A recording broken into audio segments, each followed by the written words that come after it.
என்னது ப்ரான்ஸ் இல்லாமலேயே ப்ரான் மசாலா செய்யலாமா? சூப்பராகவே செய்யலாமே! பார்க்குறதுல மட்டும் இல்லைங்க, சுவையிலையும் அப்படியே ப்ரான் மாதிரியே செய்யலாங்க.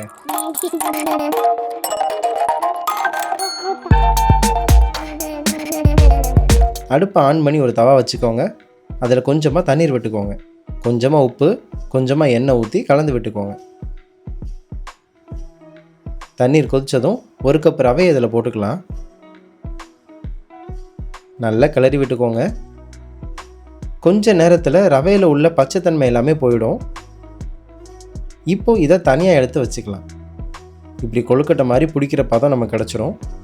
இதில் 2 ஸ்பூன் தயிர் ஊற்றிக்கலாம். இதை நல்லா பிசைஞ்சு விட்டுக்கோங்க. இந்த மாதிரி உருண்டை பிடிக்கிறதுக்கு ஏற்ற மாதிரி ஒரு பதம் நமக்கு கிடச்சிடும். இந்த மாதிரி வட்டமாக பிடிச்சி வச்சுக்கலாம். இப்போ இதை வேக வைக்க போகிறோம். அடுப்பில் இட்லி செய்கிற பாத்திரம் வச்சு தண்ணீர் விட்டு கொதிக்க விட போகிறோம். இப்போ இட்லி தட்டில் நம்ம பிடிச்சு வச்சுருந்த ரவையை இதில் வச்சு கொழுக்கட்டை மாதிரி வேக வச்சுக்க போகிறோம்.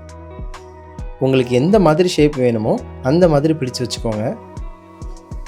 இதை 15 நிமிஷம் ஹை ஃப்ளேமில் வேக வச்சுக்க போகிறோம். அதுக்கப்புறம் எடுத்து ஒரு தட்டில் இதை உலர வச்சுக்கோங்க.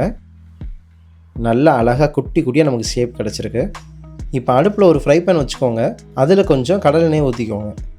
எண்ணெய் காஞ்சதும் 1/2 ஸ்பூன் சீரகம் போட்டுக்கோங்க. ஒரு பெரிய வெங்காயத்தை குட்டி குட்டியாக வெட்டி போட்டுக்கோங்க. இதை நல்லா வதக்கிக்கோங்க. வெங்காயம் கொஞ்சம் கலர் மாதிரி கண்ணாடி பதம் வந்ததும் 2 பச்சை மிளகாயை குட்டி குட்டியாக வெட்டி அதையும் இதோட நல்லா போட்டு கிளறிக்கலாம். இப்போ 1 ஸ்பூன் இஞ்சி பூண்டு விழுது போட்டுக்கோங்க. அதையும் நல்லா கிளறி விட்டுக்கோங்க. பச்சை வாடை போனதும் ஒரு தக்காளியை குட்டி குட்டியாக வெட்டி போட்டுக்கோங்க. 1/2 டீஸ்பூன் மஞ்சள் பொடி, 1 டீஸ்பூன் ரெட் சில்லி ஃப்ளேக்ஸ் போட்டு நல்லா கிளறி விட்டுக்கோங்க. இதில் தேவையான அளவு உப்பு போட்டுக்கலாம். 1/2 ஸ்பூன் சிவப்பு மிளகாய் தூளும் இதில் போட்டு நல்லாவே கலந்து விட்டுக்கோங்க. பொடி போட்டதும் வெஜிடபிள்ஸில் உள்ள ஈரத்தன்மை எல்லாமே அது உறிஞ்சிடும். அதனால் ஃப்ரை பண்ண அடி பிடிக்காமல் இருக்கிறதுக்கு கொஞ்சமாக தண்ணீர் விட்டுக்கிறோம். இப்போ நல்லா கிளறி விட்டுக்கோங்க. இப்போ நம்ம பிடிச்சி வச்சுருந்த ரவையை இதோட நம்ம சேர்த்துக்க போகிறோம். வளர்னதுக்கப்புறம் ரவை ஒன்றோடு ஒன்று ஒட்டாமல் நல்லா தனித்தனியாகவே இருக்கும். இதை நல்லா கிளறி விட்டுக்கோங்க. எல்லா மசாலாவும் நல்லா சேர்ந்துக்கிற மாதிரி நல்லாவே கலந்து விட்டுக்கோங்க. 1 ஸ்பூன் டொமேட்டோ கெச்சப்பை இதில் நம்ம சேர்த்துக்கிறோம். இது இன்னும் கூடுதல் சுவையை நமக்கு தரும். இதையும் நல்லா கலந்து விட்டுக்கிறோம். ஒரு எலுமிச்சை பழத்தை பிழிஞ்சு இதோடு சேர்த்துக்கிறோம். இதையும் நல்லா கலரி விட்டுக்க போகிறோம். ஃபைனலாக கொஞ்சமாக கொத்தமல்லி தலையை வெட்டி போட்டுக்கிறோம். இப்போ பார்க்குறதுக்கு அப்படியே ப்ரான் மாதிரி டெக்ஸ்டரில் அதே சுவையோட அருமையான வெஜிடேரியன் ப்ரான் மசாலா நமக்கு கிடச்சிருக்குங்க. ரவை உப்புமா பிடிக்காதுன்னு யாரெல்லாம் சொல்கிறாங்களோ அவங்க எல்லாத்துக்கும் இதை செஞ்சு கொடுங்க.